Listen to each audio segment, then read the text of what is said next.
नमस्कार दोस्तों, मैं विकास मल्होत्रा स्वागत करता हूं आपका लाल किताब एस्ट्रो सेंटर चैनल पर।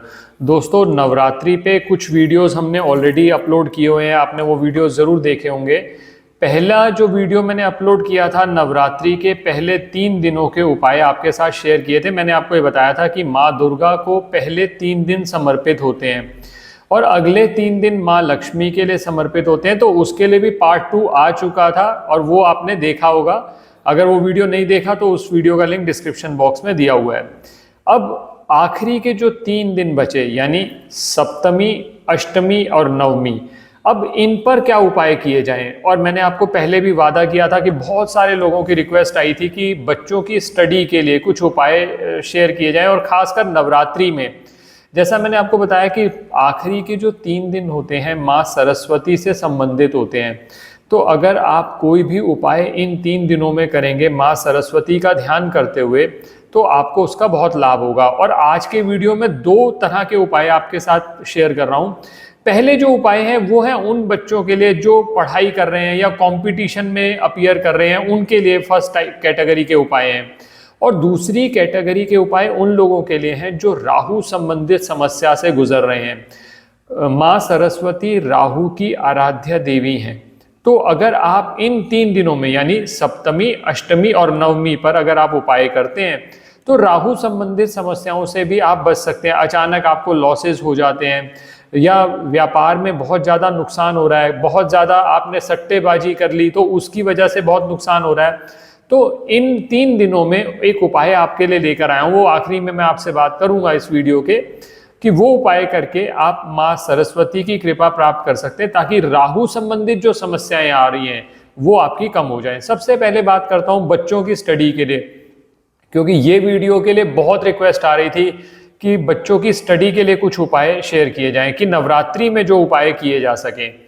सबसे पहला तो इन 3 दिनों में सप्तमी, अष्टमी, नवमी, आप चाहें तो ये उपाय बाद में भी कर सकते हैं, लेकिन अगर इन 3 दिनों में उपाय होंगे तो ऑब्वियस सी बात है कि आपको उसका लाभ ज़्यादा मिलता है। तो सप्तमी, अष्टमी और नवमी पे माँ सरस्वती का ध्यान करते हुए पीली मिठाई, जिसमें आप पीली बर्फी भी ले सकते हैं, पीले लड्डू भी ले सकते हैं, वो माँ सरस्वती को अर्पित करें। अब वो जो मिठाई प्रसाद बन गई, आप एक तो खुद अपने घर में सब लोग खा सकते हैं, प्लस कम से कम 9 कन्याओं को वो वितरित जरूर करें, 9 कन्याओं को डिस्ट्रीब्यूट करें। वो सप्तमी में भी कर सकते हैं, अष्टमी में भी कर सकते हैं, नवमी में भी कर सकते हैं। आप तीनों दिन चाहें तो तीनों दिन कर सकते हैं।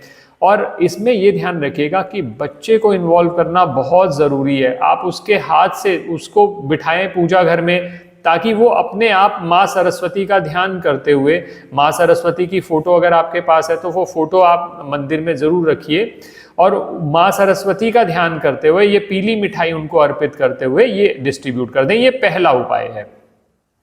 अब बच्चे का अगर पढ़ाई में बिल्कुल मन नहीं लगता, बहुत से पेरेंट्स की ये बात आती है कि बच्चे का पढ़ाई में मन ही नहीं लगता, तो इन 3 दिनों में सप्तमी, अष्टमी, नवमी में आप क्या कर सकते हैं, कोई पीले वस्त्र, पीली मिठाई, पीले फल, ये उसके हाथ से गरीब व्यक्तियों को दान करा दें। अब पीले मिठाई में आप जैसा मैंने अभी बताया बर्फी या लड्डू ले सकते हैं। पीले फल में आप केला ले सकते हैं, कोई भी पीला फल ले सकते हैं, वो पीला फल आप उसके हाथ से करा दीजिए। या पीले वस्त्र, अगर आपके लिए संभव है तो पीले वस्त्र भी दान कराए जा सकते हैं। सप्तमी, अष्टमी, नवमी में किसी भी गरीब व्यक्ति को दान कराए जा सकते हैं। तो धीरे धीरे आप देखेंगे कि पढ़ाई में बच्चे का मन लगने लगा। ये तीन दिन तो ये उपाय किया जा सकता है। अब कोई अगर आपका बच्चा एग्जाम में अपीयर होने वाला है, कोई कंपटीशन में जाने वाला है, तो उसके लिए एक उपाय बता रहा हूं। ये इन 3 दिनों में किसी भी दिन में किया जा सकता है और अगर आप तीनों दिन करना चाहें वो भी कर सकते हैं, कोई प्रॉब्लम नहीं है। इसके लिए करना क्या होगा, बड़ का पत्ता तोड़ के ले आइए। बड़ के पत्ते, चाहे बड़ का पत्ता तोड़ लाइए या 2 या 3 पत्ते तोड़ लाइए और उसको अच्छे से धो लीजिए। बड़ यानी बरगद के पेड़ का पत्ता। अब बरगद के पेड़ के पत्ते पर 5 अलग अलग तरह की मिठाई रखें आप। ये 5 अलग अलग तरह की मिठाई लेकर आप, जैसा मैंने बताया, सप्तमी, अष्टमी और नवमी किसी भी दिन आप सुबह के समय पीपल के वृक्ष पर जाएं और बच्चे के हाथ से ये 5 मिठाई जो है पीपल के वृक्ष के नीचे छोड़ दीजिए। तो जो आप अपना, और ये सोचते हुए कि मैं इस कंपटीशन में अपीयर कर रहा हूँ या मैं इस एग्जाम में अपीयर हो रहा हूँ या हो रही हूँ, ये करते हुए आप छोड़ दीजिए तो आप देखेंगे कि सफलता का योग जरूर बनेगा। और माँ सरस्वती का ध्यान जरूर करिएगा, क्योंकि मैंने पहले भी कहा आपको, सप्तमी अष्टमी नवमी माँ सरस्वती की कृपा हो जाए तो सब कुछ मिल जाता है। आप ऐसा मत सोचिए कि माँ सरस्वती की, क्योंकि हर व्यक्ति सोचता है कि लक्ष्मी चाहिए, माँ सरस्वती की कृपा होगी तो आपके पास एजुकेशन होगी, ज्ञान होगा, तो आपके पास लक्ष्मी भी अपने आप ही आएंगी। तो ये जो बड़ के पत्ते को आपने रखा है, ये पीपल के वृक्ष पर के नीचे छोड़ के आना है। सप्तमी अष्टमी नवमी एक दिन कर लीजिए या 3 दिन कर लीजिए, कोई प्रॉब्लम वाली बात नहीं है। अब एक बीज मंत्र पे आपसे बात कर रहा हूं। ये बीज मंत्र बहुत ज्यादा महत्वपूर्ण है। ये माँ सरस्वती का बीज मंत्र है। जब माँ लक्ष्मी का मैंने आपसे वीडियो शेयर किया था तो मैंने माँ लक्ष्मी का एक बीज मंत्र आपको श्रीम दिया था। यहां पर बीज मंत्र है एम। ये मंत्र आपको डिस्क्रिप्शन बॉक्स में मिल जाएगा, एम।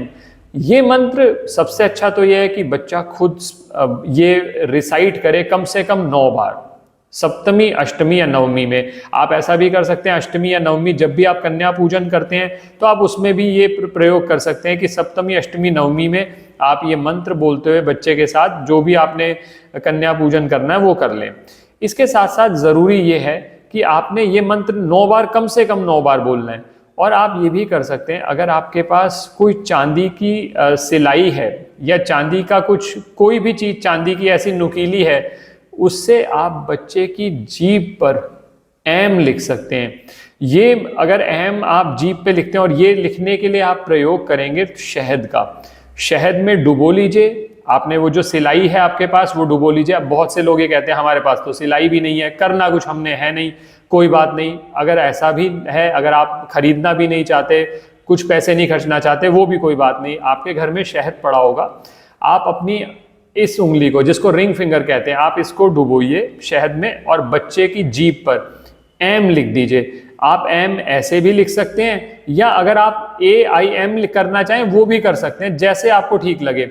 जो मंत्र मैंने डिस्क्रिप्शन बॉक्स में दिया है वो दोनों भाषाओं में है, इंग्लिश में भी हिंदी में भी। आप वो बच्चे की जीभ पर लिख दें तो माँ सरस्वती की कृपा जरूर प्राप्त होगी। ये जो उपाय मैंने आपको बताए ये आप कर सकते हैं सप्तमी अष्टमी नवमी पे, एक दिन चाहे 3 दिन, क्योंकि ये 3 दिन माँ सरस्वती से संबंधित हैं। माँ सरस्वती का ध्यान करते हुए, माँ सरस्वती की प्रार्थना करते हुए।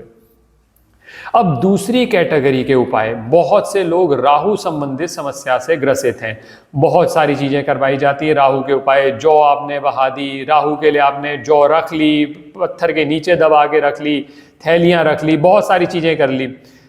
इन 3 दिनों में एक इफेक्टिव उपाय जो आपके साथ शेयर कर रहा हूं, सबसे इफेक्टिव उपाय रहेगा ये 3 दिन में ये उपाय जरूर करके देखिए। राहु संबंधित समस्या है तो इसके लिए करना क्या है, 9 नीले फूल लेने होंगे। नीले फूल आपको ढूंढने पड़ेंगे। नीले फूल का इसका ऑल्टरनेटिव नहीं है कोई भी।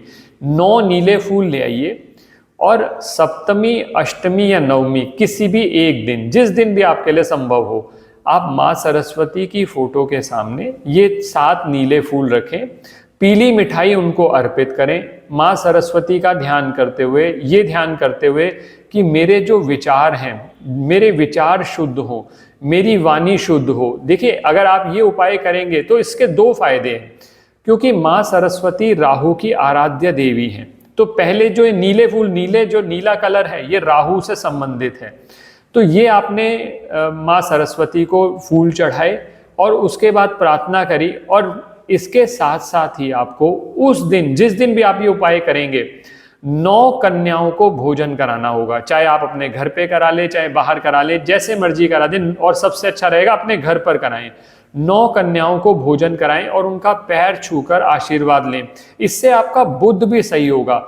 बुध सही हो गया, राहु सही हो गया, तो धीरे धीरे जो बुध और राहु, बुध जो है वो आपका दिमाग है, राहु जो है विचार है।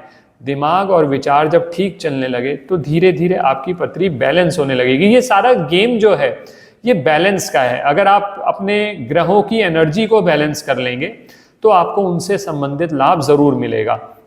और ये 9 कन्याओं को भोजन कराना है आपने उस दिन भी, जिस दिन भी आप चाहें, सप्तमी अष्टमी नवमी में किसी दिन भी उपाय कर सकते हैं। तो दोस्तों इस उपाय को करिए और माँ सरस्वती की कृपा आपको जरूर प्राप्त होगी। आशा करता हूँ वीडियो पसंद आया होगा। वीडियो पसंद आया तो लाइक करें, बाकी लोगों के साथ भी शेयर करें, और चैनल पे नए हैं या अब तक सब्सक्राइब नहीं किया तो प्लीज सब्सक्राइब कर दें, बेल बटन को पुश करना ना भूलें ताकि समय पर वीडियोस की नोटिफिकेशन आपको आती रहे।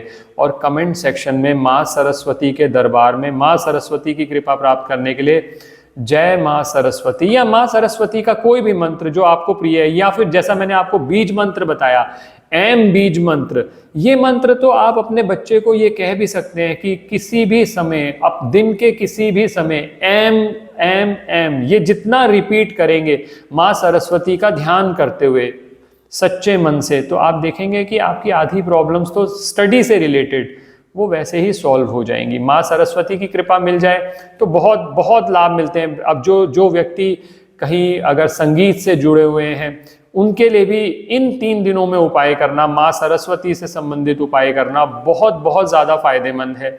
बाकी तो आप पूरे साल में उपाय करते हैं, लेकिन नवरात्रि के 9 दिन हैं और अगर स्पेसिफिक आप उपाय करते हैं तो उसका लाभ ज़्यादा मिलता है। जय माँ सरस्वती जरूर लिखिए कमेंट सेक्शन में। आप सब लोगों को नवरात्रि की बहुत बहुत शुभकामनाएं। धन्यवाद दोस्तों। जय माँ सरस्वती।